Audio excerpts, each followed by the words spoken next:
अगर आपकी पत्नी का कहीं बाहर अफेयर चल रहा है या उसका कोई बॉयफ्रेंड है या फिर वो कहीं हुकअप कल्चर में शामिल है या फिर किसी सीक्रेट मीटिंग में अगर वो कोई गलती कर जाती है, यहाँ पर गलती तो उसकी है, मजा उसका बॉयफ्रेंड ले गया, लेकिन बाप तो तुम बनोगे मेरे भाई। मतलब काम किसी और का और नाम होगा तुम्हारा। जी हाँ, मजा कोई और लेगा और सजा तुम्हारे माथे आएगी। अब यहाँ आप कहोगी भाई ये क्या बकवास कर रहे हो, तो मेरे भाई ये बकवास नहीं है, ये कोई मनगढ़ंत कहानी भी नहीं है, ये वो सच है जो आपके साथ हो सकता है या फिर किसी और के साथ भी हो सकता है। क्योंकि ये कहानी है उस कानून की जो पतियों को बलि का बकरा बना देता है। कानून की नजर में उस बच्चे का बाप वो नहीं होगा जिसके साथ आपकी पत्नी का अफेयर था, जिसके साथ वो वन नाइट स्टैंड में थी या फिर जिसके साथ उसका एक्स्ट्रा मैरिटल अफेयर चल रहा था, बल्कि तुम हो। मतलब गलती पत्नी करेगी, मजा बॉयफ्रेंड लेगा, लेकिन डिलीवरी का बिल तुम पे करोगे क्योंकि तुम ही तो हस्बैंड हो। अगर तुम्हारी पत्नी का कोई बॉयफ्रेंड है और उस बॉयफ्रेंड से वो प्रेग्नेंट हो जाती है तो उस बच्चे का बायोलॉजिकल फादर उसका हस्बैंड माना जाता है और माना जाएगा, ना कि उसका यार। ये सुनकर शायद तुम्हारा खून खोल रहा होगा, लग रहा होगा कि ऐसा कैसे हो सकता है, ऐसा कोई कानून भी कैसे हो सकता है, ये तो कोई मजाक चल रहा है।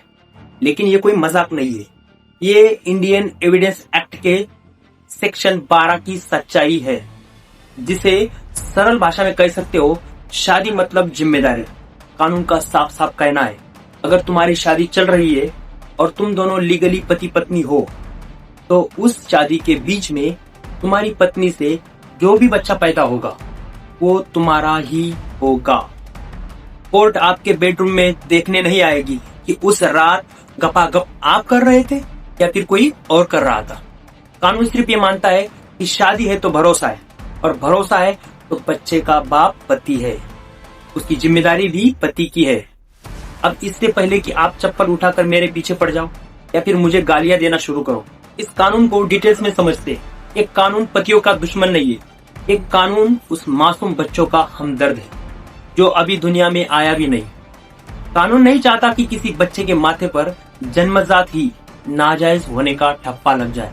मतलब जरा सोचो, अगर हर पति शक करने लग जाए, जो आजकल ज्यादातर पति करते ही है, खासकर छोटे छोटे शहरों में।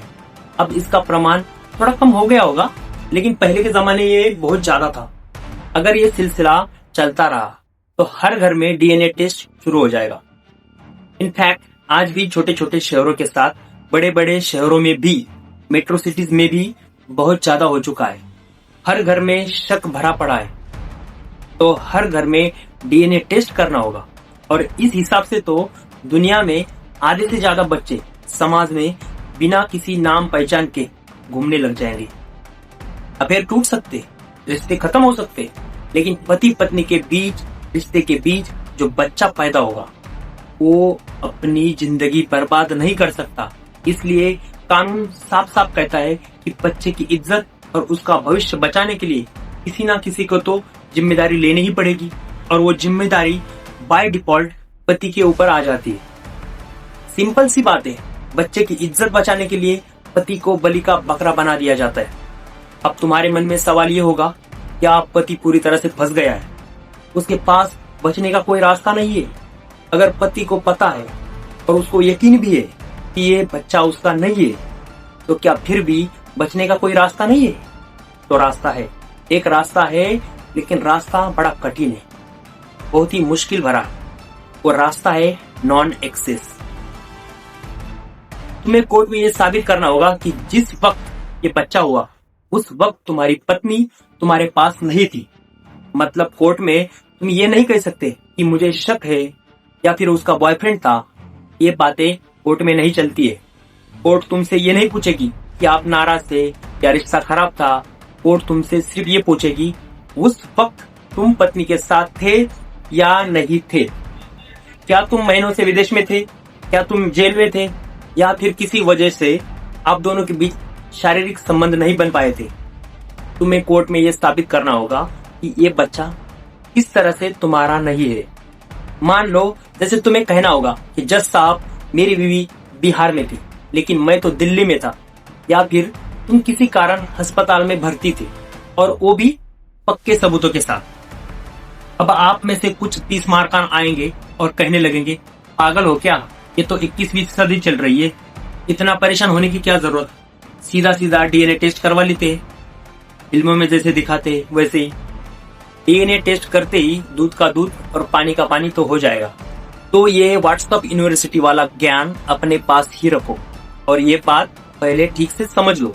हमारी भारतीय न्याय व्यवस्था डीएनए टेस्ट को हथियार के तौर पर नहीं चलाने देती है। सुप्रीम कोर्ट साफ कहता है कि डीएनए टेस्ट किसी भी व्यक्ति विशेष की प्राइवेसी पर हमला हो सकता है, और सिर्फ पति का शक मात्र दूर करने के लिए उस बच्चे की पूरी जिंदगी दांव पर नहीं लगाई जा सकती। अगर टेस्ट में बच्चा किसी और का भी निकला तो समाज अभी से उसे नाजायज कहेगा, उसकी पहचान पर दाग लग जाएगा। इसीलिए पति जब तक नॉन एक्सेस का मजबूत सबूत नहीं देगा, तब तक डीएनए टेस्ट की अर्जी रिजेक्ट होती रहेगी। भले ही डीएनए टेस्ट में सच बता सकता है, लेकिन कानून हर बार फर्स्ट प्रायोरिटी सच को नहीं देता। कई बार कानून की प्राथमिकता यह तो कह सकते हो कि ज्यादातर उस बच्चे की इज्जत, सुरक्षा या फिर उसका भविष्य होता है। कुल मिलाकर कहा जाए तो कानून आपके खिलाफ नहीं है, वो बस उस मासूम बच्चे के साथ है। न्याय व्यवस्था चाहती है कि उस बच्चे का भविष्य सुरक्षित रहे, और तुम्हें शादी की जिम्मेदारी भी समझनी पड़ेगी।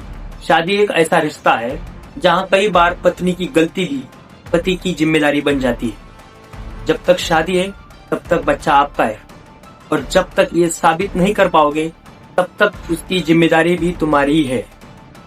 अब मेरा एक सवाल रह जाता है, क्या बच्चे के भविष्य और उसकी गरिमा के लिए जो कानून बनाया गया है, ये पतियों के साथ नाइंसाफी नहीं है? क्या ये बेगुनाह पति पर सरासर जाप्ती नहीं है? ये सवाल बड़ा महत्वपूर्ण है, इस पर चर्चा और बहस बहुत जरूरी है। तो ये तुम्हारी और इस कानून पर क्या राय है, जरा कमेंट करके हमें जरूर बताइए। अब उस मासूम बच्चों को देखने के भी दो नजरिए हो सकते हैं। पहला, अगर वो झूठ के साथ बड़ा होकर सुरक्षित रहे। दूसरा, सच्चाई के साथ बड़ा होकर वो टूट जाए। तो कानून को क्या चुनना चाहिए आपकी नजर से, सच या सुरक्षा? लेकिन सवाल फिर भी एक अधूरा रह जाता है, गलती पत्नी करे, मजा किसी और ने लिया, और सजा सिर्फ पति को। इसलिए तो शायद हस्बैंड नाम दिया जाता है, ताकि हंस हंस के बैंड बजाई जाए। कहानी अब भी वही है। कानून की नजर से देखे तो उस मासूम बच्चे का क्या कसूर, जो अभी दुनिया में आया भी नहीं। उसने तो कोई गलती भी नहीं की है। इसका मतलब साथ साथ रहने से सिर्फ पुण्य ही नहीं, पाप भी आपके माथे मारे जाते। हालांकि बच्चा तो कोई पाप नहीं होता है, बच्चा तो ईश्वर का आशीर्वाद होता है, बच्चा तो भगवान का रूप होता है। अब इससे ज्यादा हम क्या ही बोल सकते।